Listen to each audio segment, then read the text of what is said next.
जय हिंद दोस्तों, स्वागत है आप सबके अपने YouTube channel anchor study centre में। तो दोस्तों मैं हूं प्रदीप। तो दोस्तों देखिए, धांसू बैच का यानी पहिलका दिन है जो हिंदी व्याकरण का, इसमें आपको समास पढ़ाने वाले हैं। समास इतना तगड़ा तरीका से और इतना बेहतरीन तरीका से आपको बताने वाले हैं कि जिंदगी में कभी भी आपको समास में दिक्कत नहीं होगा। मात्र 2 सेकंड लगेगा। कोई भी समासों को देखिएगा, बताइएगा कि इसमें कौन सा समास लगा हुआ है। और अभी आपको इस वीडियो में जितना समास होता है, यानी 6 प्रकार का समास होता है, 7 प्रकार का होता है, जितना भी प्रकार का होता है, अभी आपको सभी समासों को अभी आपके दिमाग में फिट करवाएंगे। और कोई भी समास को आप मात्र 2 सेकंड में देखिएगा, बताइएगा कि इसमें कौन समास लगा हुआ है। यानी जिंदगी में कभी भी आपको समास में दिक्कत नहीं होने वाला। ऐसा आपको ट्रिक यानी समास का बताने वाले हैं। ठीक है, तो देखिए सबसे पहले हम जान लेते हैं कि समास का परिभाषा क्या होता है, यानी समास किसे कहते हैं। ठीक है, काहे कि जिंदगी में कभी भी आपको दिक्कत ना हो। ठीक है, यानी देखिए समास का इंग्लिश होता है कंपाउंड। हालांकि देखिए इंग्लिश नहीं भी जानिएगा उससे कोई दिक्कत नहीं है, जान लीजिएगा बेटर है। ठीक है,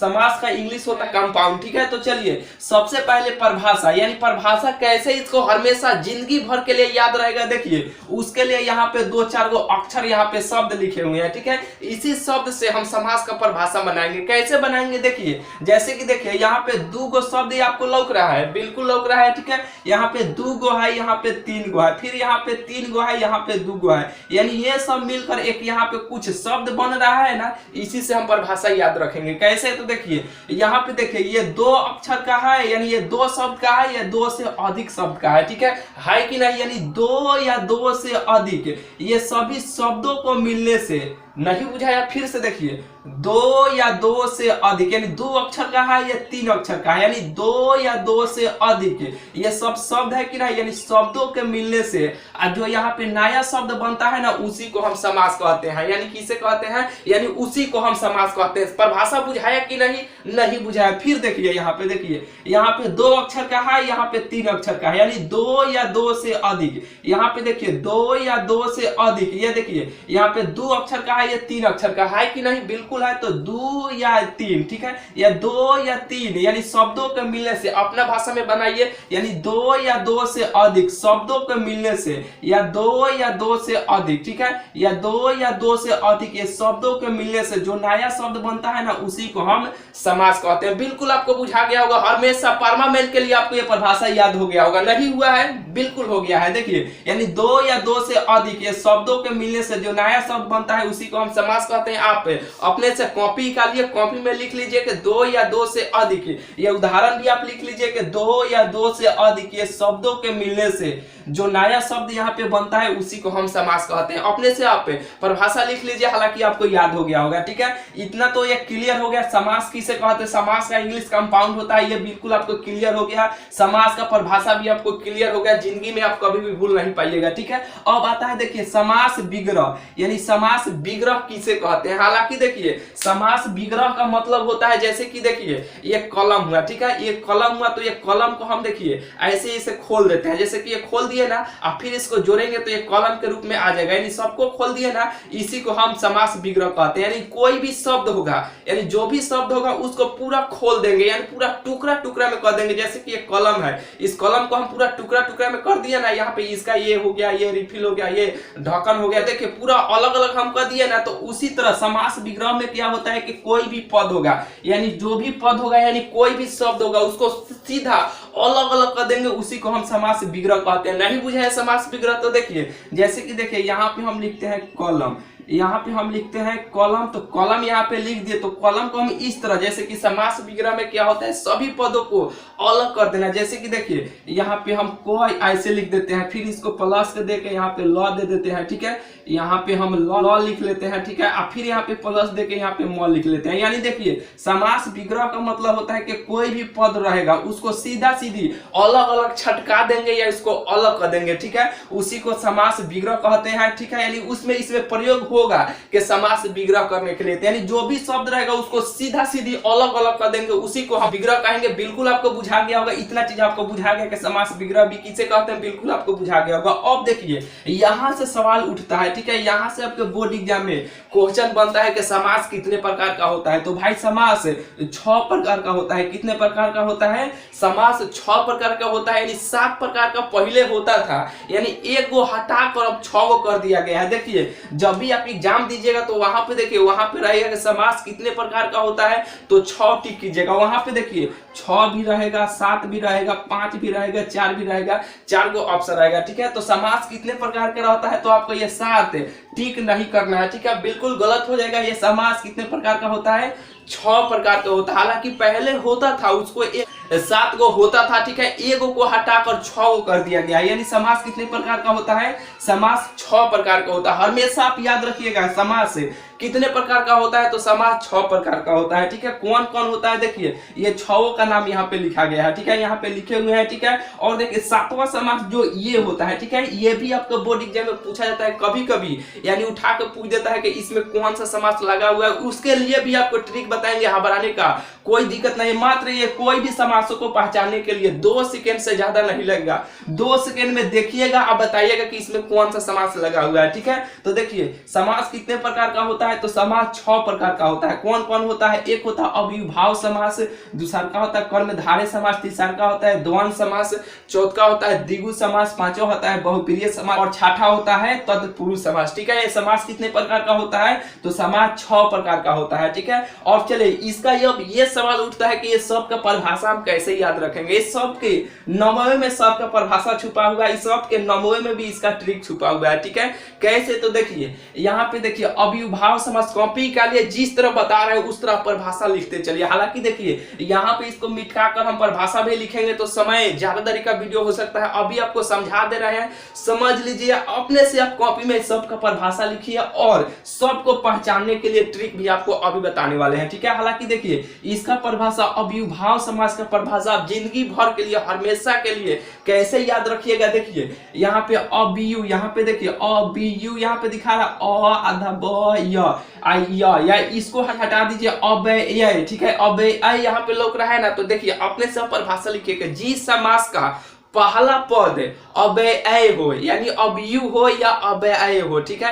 जी समास का पहला पद अव्यय हो या अबियु हो, ठीक है, उसे हम अविभाव समास कहते हैं। नहीं बुझाया देखिए, यानी जी समास का पहिलका पद यानी पहला पद अबियु हो या अव्यय हो, ठीक है, यानी अ देखिए अ आधा ब य अव्यय हो या अबियु हो, क्या हो? अबियु हो, ठीक है, अव्यय हो या अबियु हो, ठीक है, उसे हम अविभाव समास कहते हैं। क्या कहते हैं? अविभाव समास कहते हैं। बिल्कुल आपको बुझा गया होगा, यानी परिभाषा से क्या लेना देना है, यानी जी समास का पहिलका पद अव्यय हो या अबियु हो, ठीक है, उसे हम अविभाव समास कहते हैं, ठीक है। बिल्कुल आपको बुझा गया होगा, नहीं बुझाया होगा तो चलिए, यानी इसे मात्र 2 सेकेंड में कैसे पहचानिएगा इसके यहाँ पे, यानी इसके लिए यहाँ पे ये ट्रिक लिखे हैं, ठीक है। यानी ये ट्रिक का क्या नाम है? देखिए जिस पद का पहिलका पद अबियु हो, यही ना, तो देखिए जिस पद में यानी पहिलका ही में देखना है आपको, अनु आह प्रति हर भर यस यावत, इसे आपको याद कर जाना है, रट जाना है कि जी समास का पहिलका पद में अगर ये सब अंक लग जाए, अनु आ प्रति हर भर यस यावत,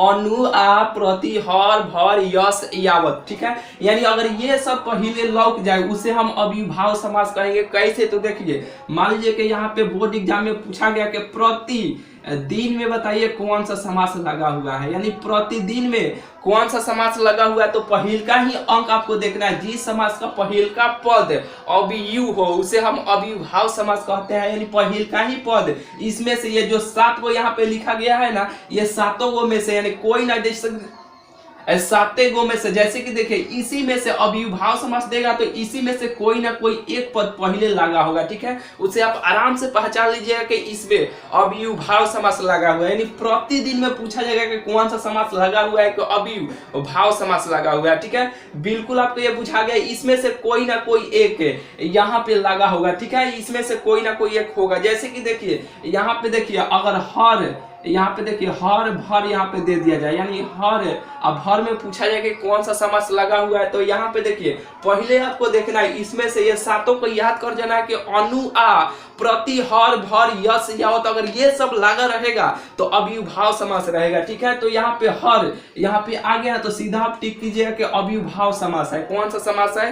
अव्ययभाव समास है। देखिए ये सब को यानी 6 गो है ना, 6 को अभी ट्रिक के माध्यम से याद भी आपको करवाएंगे, घबराइए मत, थोड़ा सा वेट कीजिए। यानी ये 6 को पहले आपको परिभाषा और इसको यानी कैसे पहचानिएगा, मात्र 2 सेकंड में इसका पहले ट्रिक बता देते हैं, तब ये 6 को याद करने का एक सुपर ट्रिक आपको बताएंगे। ठीक है, तो चलिए पहिल का तो हो गया कि अव्ययभाव समास यानी इसका परिभाषा भी हो गया, इसे कैसे पहचानिएगा तो इसके लिए यहाँ पे ट्रिक लिखे हैं, इस ट्रिक को आप लिख लीजिए। ठीक है, ये पहिल का बुझा गया। अब चलिए दूसरा का यहाँ पे देखिए कर्मधारय समास।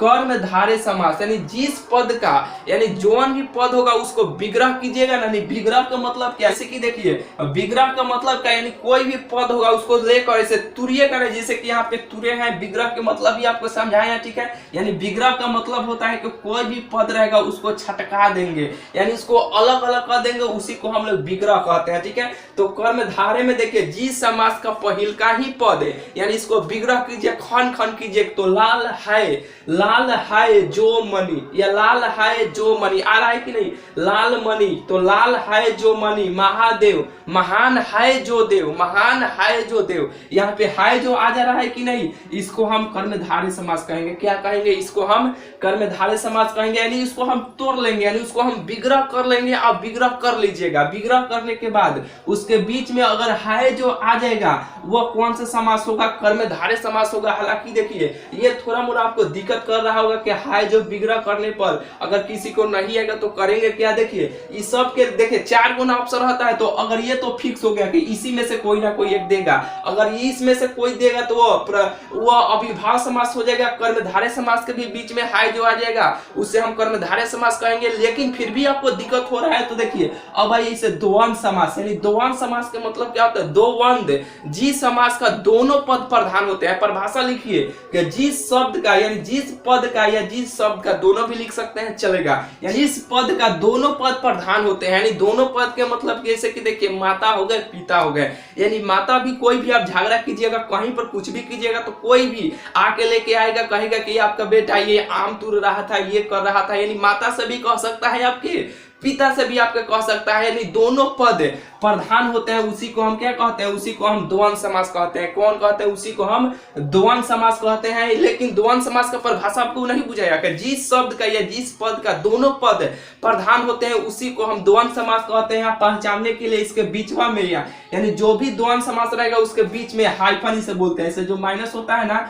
इसे हाइफन हम लोग बोलते हैं, यानी हाइफन का चिन्ह रहेगा उसे हम पहचान लेंगे कि द्वंद्व समास इसमें लगा हुआ है। यानी देखिए जैसे कि दाल भात दे दिया जाएगा कि दाल भात में बताइए कौन सा समास है, तो सबसे पहले आप दिमाग में ये आइडिया लगाइए कि अनु, आ, प्रति, हर, भर, यश, यावत, अगर ये रहता है तो अव्ययभाव रहता है, ये हाय जो है तो कर्मधारय है, यानी द्वंद्व, द्वंद्व में ये दोनों होता है। क्या होता है? द्वंद्व में दोनों होता है, तो दोनों में क्या होता है कि बीच में माइनस का चिन्ह लगा रहता है। क्या होता है? माइनस का चिन्ह, यानी हाइफन का चिन्ह लगा रहता है, उसे हम द्वंद्व समास कहते हैं। तो इसमें द्वंद्व समास लगा हुआ है, जैसे कि दाल भात में पूछा जाएगा कि बताइए दाल भात में कौन सा समास लगा हुआ है, तो इसमें दाल भात में द्वंद्व समास लगा हुआ है। यानी नदी नाला, यहाँ पे देखिए नदी हो गया, यहाँ पे बीच में हाइफन का चिन्ह माइनस का चिन्ह लगा हुआ है ना, उसे हम क्या बोलेंगे? द्वंद्व समास कहेंगे। यानी ये तीनों आपको बुझाया कि नहीं? बिल्कुल आपको बुझाया होगा। अगर बिल्कुल को बुझा रहा होगा तो चैनल पर अगर पहली बार आया है तो चैनल को भाई जरूर से जरूर आप सब्सक्राइब कर लीजिएगा। चलिए देखिए यहाँ पे 3 गो हो गया, यानी 3 गो आपको कंप्लीट हो गया। अब चलिए द्विगु समास, बहुब्रीहि समास, तत्पुरुष समास। तो देखिए इसका परिभाषा आप लिखिए कि द्विगु समास यानी जिस पद का या जिस संख्या का पहिल का ही पद है, जिस पद का पहिल का ही पद संख्यात्मक हो, क्या हो? जिस पद का पहिल का ही पद संख्यात्मक हो उसे हम द्विगु द्विगु समास कहेंगे। क्या देखिए इसमें आपको दिक्कत होगा, दोहंत द्विगु, तो दोवंत यानी दोनों, ये द्विगु, द्विगु क्या है कि अपने से एक बार उच्चारण कीजिए, द्विगु यानी द्वि, देखिए यहाँ पे द्विगु यानी द्वि, 3 4 5 यानी द्विगु यानी द्वि, यहाँ पे द्वि आ रहा है, 2 3 4 5 6 7 ये काथी है, गिनती के संख्या है कि नहीं, तो द्विगु यानी गिनती के अगर संख्या इसमें आ जाएगा उसे यानी संख्यात्मक शब्द लगा रहेगा उसे हम द्विगु समास कहेंगे। यानी द्विगु यानी द्वि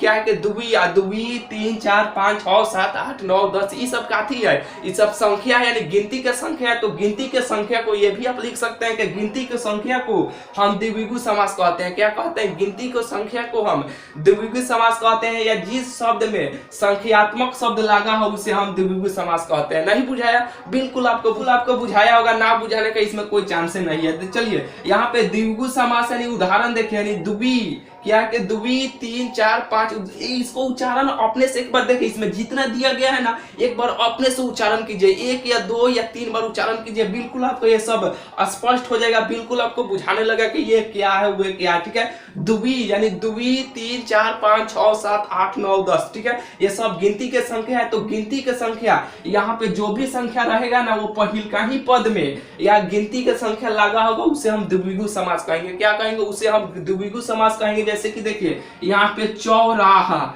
यहाँ पे 2 पर चौराहा है, तो चौराहा को आप विग्रह कीजिएगा। विग्रह का मतलब क्या है, यहाँ पे अभी समझाया कि विग्रह का मतलब होता है कि सभी पदों को लेकर तोड़ देना है। चौराहा 4 राहों का समूह, 4 राहों का समूह, तो 4 है कि नहीं, तो 4 काथी है, गिनती का संख्या है ना, तो कौन सा समास लगा हुआ है, इसमें द्विगु समास लगा हुआ है।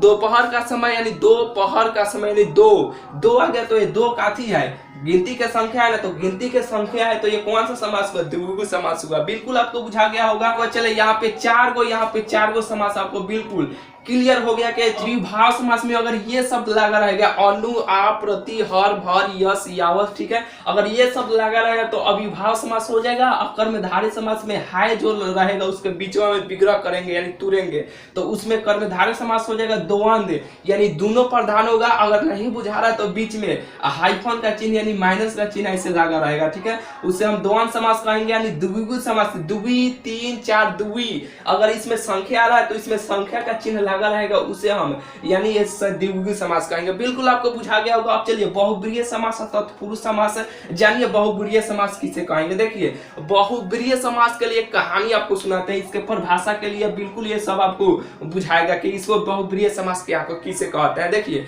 बहुब्रीहि समास क्या होता है, जैसे कि मान लीजिए कि आपका कोई 2 दोस्त है, आप हुए एक और आपका कोई दोस्त हुआ, ठीक है, कहीं बारात में खाना खाने गए, ठीक है, वहां पे चलिए वहां पे रसगुल्ला खिलाया जा रहा है, ठीक है, वहां पे चलिए रसगुल्ला खिलाया जा रहा है, तो आप ले लेकर रसगुल्ला आप है और आपका दोस्त हुआ है, ठीक है, दोनों रसगुल्ला खा रहे हैं, ठीक है, यानी दोनों कबे से खा रहे हैं, ठीक है, इसका कोई अंत नहीं है, ले लेकर खा रहे हैं, और कोई तीसरा यानी कोई और आदमी आया वो भी लेकर हबर खाने लगा, ठीक है, तो आप क्या कहिएगा कि देखो ना वो कितना जल्दी खा रहा है, यानी आप अपने नहीं देखिएगा कि हम लोग दोनों कितना देरी से हम लोग खा रहे हैं, ठीक है, और वो आया अभी खा रहा है, ठीक है, आप दोनों मिलकर आप बोलिएगा ना कि देखो ना वो देखो ना कितना जल्दी वो खा रहा है, तो यानी आप दोनों मिलकर यानी तीसरे की ओर संकेत कर रहे हैं, तीसरे की ओर आप अपने नहीं देख रहे हैं, ना आप प्रधान है ना वो प्रधान है, यानी जो आया है तीसरा ना वो प्रधान है, यानी इसमें कोई प्रधान नहीं है, दोनों मिलकर किसी तीसरे की ओर संकेत कर रहे हैं कि वो जल्दी खा रहा है, यानी आप इसमें यानी कोई प्रधान नहीं है। इसका परिभाषा क्या होगा,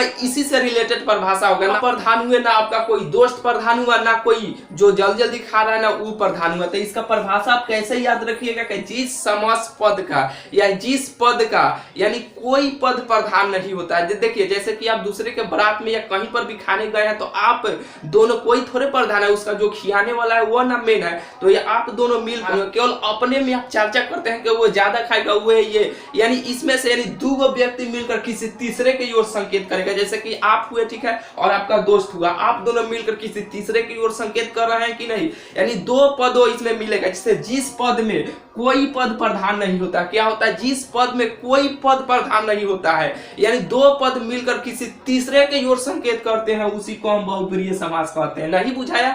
नहीं बुझाया? फिर देखिए, यानी जिस पद में कोई पद प्रधान नहीं होता, यानी कहीं खाने गए हैं, आप कोई भी जितना खाए उसे क्या लेना देना है, आपका अपना घर से खिया रहे हैं, नहीं ना खिया रहे हैं। तो जिस पद में कोई पद प्रधान नहीं होता, यानी दो पदों मिलकर, यानी आप हुए और आपका दोस्त हुआ, यानी दोनों मिलकर किसी तीसरे के ओर संकेत करता है, उसी को हम बहुब्रीहि समास कहते हैं। क्या कहते हैं? उसे हम बहुब्रीहि समास कहते हैं। इसका परिभाषा आपको बिल्कुल क्लियर हो गया होगा। और इसे विग्रह कीजिएगा, यानी इसको तुरिएगा, तो उसके बीच में जिसका आएगा क्या आएगा, उसके बीच में जिसका आएगा क्या आएगा, उसके बीच में उसको पहचानने के लिए आप ट्रिक लिख लीजिए, उसके बीच में जिसका आएगा क्या आएगा, जिसका आएगा। जैसे कि देखिए, नीलकंठ, नीलकंठ महादेव, यानी नीलकंठ का मतलब क्या होता है, जिसका नीला है कंठ, यही ना, जिसका नीला है कंठ, यानी जिसका आ गया ना, तो जिसका नीला है कंठ, तो किसका नीला कंठ है, यानी शिव जी, यानी शंकर भगवान, इन दो व्यक्ति को मिलकर किसी तीसरे की ओर संकेत करेंगे, यानी नीला है जिसका कंठ, जिसका आ गया ना,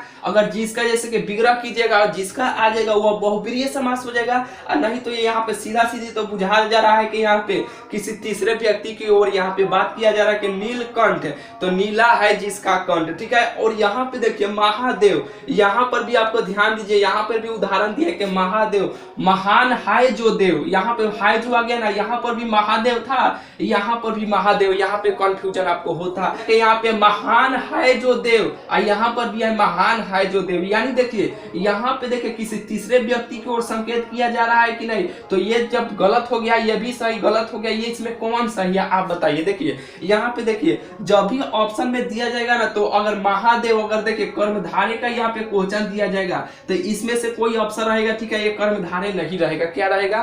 कर्मधारय समास नहीं रहेगा। अगर कर्मधारय रहेगा तो बहुब्रीहि समास ऑप्शन में देवे नहीं करेगा, काहे कि ये दोनों एक तरह मैच कर जाता है, ठीक है। तो यहाँ पे कंफ्यूजन में नहीं पड़ना है। अगर महादेव कोई पूछेगा कि महादेव बताइए कि महादेव में कौन सा समास लगा हुआ है, तो बेफिक्र आपको बताना है कि महादेव में यानी बहुब्रीहि भी समास है, कर्मधारय भी समास है। काहे है? काहे कि हाय जो है, इसीलिए महादेव में ये कर्मधारय समास है। और यहीं पे बहुब्रीहि में देखिए यहाँ पे किसी तीसरे व्यक्ति की ओर संकेत किया जा रहा है, इसीलिए यह बहुब्रीहि समास है। बिल्कुल आपको बुझा गया होगा। चलिए ये आपको बुझा गया। अब देखिए तत्पुरुष समास किसे कहते हैं, जिसके, यानी देखिए जिसको विग्रह करने पर, यहाँ पे परिभाषा लिखिए, जिस शब्दों को या जिस पदों को विग्रह करने पर कारक का चिन्ह आता है, क्या आता है, कारक का चिन्ह आता है, उसी को हम क्या कहते हैं, उसी को हम तत्पुरुष समास कहते हैं। क्या कहते हैं? उसी को हम तत्पुरुष समास कहते हैं। परिभाषा आपको बिल्कुल बुझा गया होगा। और देखिए, यानी कारक का चिन्ह आता है, उसी को हम तत्पुरुष समास कहते हैं, ठीक है। यानी कारक का चिन्ह क्या होता है, ये देखिए, ये आपको कारक पढ़ाने वाले हैं, अगर पहले से आप जानते हैं तो बहुत ही बेटर है। यानी कारक 8 प्रकार के होता है। देखिए, कर्ता ने, कर्म से, करण से, सपदान कोको के लिए, अपदान से जुदाई, संबोधन काके की नाननी, अधिकरण में, पर संबोधन हाय ओ अहो। अगर पहले से इतना जानते हैं तो बहुत ही बेटर है, नहीं जानते हैं तो ये कारक का चिन्ह यानी कारक आपको पढ़ाने वाला है। ये कितना प्रकार का होता है, ये तत्पुरुष समास मिलाकर ये 6 प्रकार का होता है। तत्पुरुष समास कितने प्रकार का होता है, तत्पुरुष समास 6 प्रकार का होता है। कितने प्रकार का होता है, कभी आपसे पूछा जाएगा कि ये समास कितने प्रकार का होता है, तो 6 प्रकार का होता है। ये तत्पुरुष समास भी क प्रकार का होता है, 6 प्रकार का होता है। लेकिन इसको विग्रह कीजिएगा, यानी इसको तुरिएगा तो कारक का चिन्ह आ जाएगा, यानी कारक का चिन्ह आ जाएगा। तो ये 6 कितने प्रकार का होता है, 6 प्रकार के होता है। और कारक 8 प्रकार का होता है। ये पहिलका को सबसे लास्ट वाला का, यानी कर्ता को और संबोधन को, ठीक है, यानी कर्ता को और संबोधन को हटा दीजिएगा तो 6 बचेगा। यही 6 होता है। कौन होता है, यही 6 होता है, ठीक है। यानी कर्म से आप जोड़ लीजिए, कर्म, कर्म, करण, ठीक है। ये 6 जो होता है ना, यही तत्पुरुष समास होता है। जो कारक आपको पढ़ाएंगे वहां पे आपको बुझा जाएगा। इतना आप जान लीजिए कि ये तत्पुरुष समास कितने प्रकार का होता है, 6 प्रकार का होता है। कितने प्रकार का होता है, 6 प्रकार का होता है। जैसे कि देखिए यहाँ पे उदाहरण दिया जाए कि मुंह तोड़ में बताइए कौन सा समास लगा हुआ है। तो सबसे पहले आप यहाँ पे दिमाग दौड़ाइएगा कि अव्युभाव समास, अनु, आप, प्रति, हर, भर, यश, यावत, अगर ये इसमें लगा हुआ है तो ये अव्युभाव समास है। क्या इसमें से कोई यहाँ पे लगा हुआ नहीं लगा हो तो ये अव्युभाव समास नहीं होगा। फिर दूसरा का कर्मधारय, कर्मधारय तो है जो, इसको तोड़िए तो है जो अबे नहीं करेगा। फिर दोवंद यानी दोनों, इसमें माइनस का चिन्ह लगबे नहीं किया, ये भी नहीं हुआ। दोवंद यानी दोनों, यानी दोवंद यानी दुबिगु भले, दुबिगु यानी दुबी, तीन चीज संख्यात्मक, इसमें संख्यात्मक कोई लगबे नहीं किया हुआ है, ठीक है। बहुब्री यानी दो शब्द मिलकर किसी तीसरे की ओर संकेत करेगा, तो यहाँ पे नीलकंठ, महादेव ये सब आता है, ठीक है। इसमें आ रहा है नहीं आ रहा, तो ये सीधा सीधी कौन होगा समास, ये सीधा सीधी आप मारिएगा तत्पुरुष समास होगा। कौन सा समास होगा, तत्पुरुष समास होगा। इतना आपको बुझाया कि नहीं, बिल्कुल आपको बुझा गया होगा, ठीक है। ये कितने प्रकार का होता है, 6 प्रकार का होता है, ठीक है। इतना आपको बिल्कुल बुझा गया होगा। अब एक बचा नयन समास, कौन बचा, एक बचा नयन समास। यानी नयन समास में क्या होता है, नकारात्मक शब्द हमेशा लगा रहेगा, यानी हमेशा इसमें अ से स्टार्ट होगा, अ से स्टार्ट होगा, ठीक है। यानी अनपढ़, ना हो पढ़ा, यानी नकारात्मक शब्द का प्रयोग होगा, यानी अनपढ़। विग्रह कीजिएगा तो क्या होगा, ना हो पढ़ा, यानी ना भी लिख सकते हैं, न भी लिख सकते हैं, ये भी चलेगा, ठीक है। अनपढ़ यानी ना हो पढ़ा, ठीक है। अनजान यानी ना हो जान, ठीक है। अनेक ना हो एक, ठीक है। ये सब इसका नयन समास का उदाहरण है। नकारात्मक शब्द लगा रहेगा उसे हम क्या कहेंगे, उसे हम लोग क्या बोलेंगे, उसे हम नयन समास बोलेंगे। ये समास आपको बुझाया कि नहीं, बिल्कुल आपको बुझा गया होगा। तो चलिए, यानी ये सभी समासों को आप कैसे मात्र 2 सेकंड में याद कीजिएगा। देखिए, इसके लिए एक ट्रिक आपको लिखते हैं, ठीक है। ये आपको बिल्कुल बुझा गया होगा कि अव्ययभाव समास, कर्मधारय समास, द्विगु समास, द्वंद्व समास, बहुब्रीहि समास, तत्पुरुष समास। तत्पुरुष समास भी 6 प्रकार का होता है। नयन समास में नकारात्मक शब्द लगा रहेगा, इसे आप पहचान लीजिएगा, ये हमेशा अ से स्टार्ट रहेगा। बिल्कुल आपको बुझा गया, ये सभी समास आपको बिल्कुल बुझा गया होगा, ठीक है। कैसे आप याद रखिएगा, देखिए, यानी ये सभी 6 समासों को आप कैसे याद रखिएगा, देखिए, उसके लिए हम आपको ट्रिक लिख रहे हैं, ठीक है। देखिए, यहाँ पे लिख दे रहे हैं, ठीक है। यानी देखिए, यहाँ पे लिखते हैं अब यहाँ पे देखिए, यहाँ पे लिख देते हैं, ठीक है। यानी एक साथ लिखते हैं, यानी अब तक का दादी, क्या है कि अब तक का दादी, यानी अ से क्या होगा, अव्ययभाव समास, यानी अब तक का दादी, यानी अब तक का दादी, ठीक है। यानी अ से अव्यय, ब से यानी बहुब्रीहि, त से तत्पुरुष, क से कर्मधारय। यहाँ पे अब तक का, इसको आप मुद सकते हैं, इसे आप हटा सकते हैं। अब तक का, अब तक यानी अब तक का, ठीक है। यानी का को हटा सकते हैं, यानी अ से अव्ययभाव, यानी ब से बहुब्रीहि, और त से यहाँ पे तत्पुरुष, क से यानी क से क्या होगा, कर्मधारय, इसे भी आप कर्मधारय ही जोड़ लीजिएगा। और द से क्या होगा, द्वंद्व, और देखिए यहाँ पे द्वंद्व हो जाएगा। ये ऐसे जो है ना वो द्विगु होगा, यहाँ पे ऐसे का चिन्ह है ना, उसे द्विगु होगा, ठीक है। ये 6 समास इस ट्रिक के माध्यम से आप याद रख सकते हैं कि अब तक का दादी, क्या है कि अब तक का दादी, अब तक का दादी 2-4 बार आप बोलिएगा, बिल्कुल ये सभी समास आपको याद हो जाएगा। ये आपको समास का वीडियो कैसा लगा, इस वीडियो कमेंट में हमें जरूर बताइएगा, ठीक है। तो चलिए, मिलते हैं फिर आपसे अगले वीडियो में।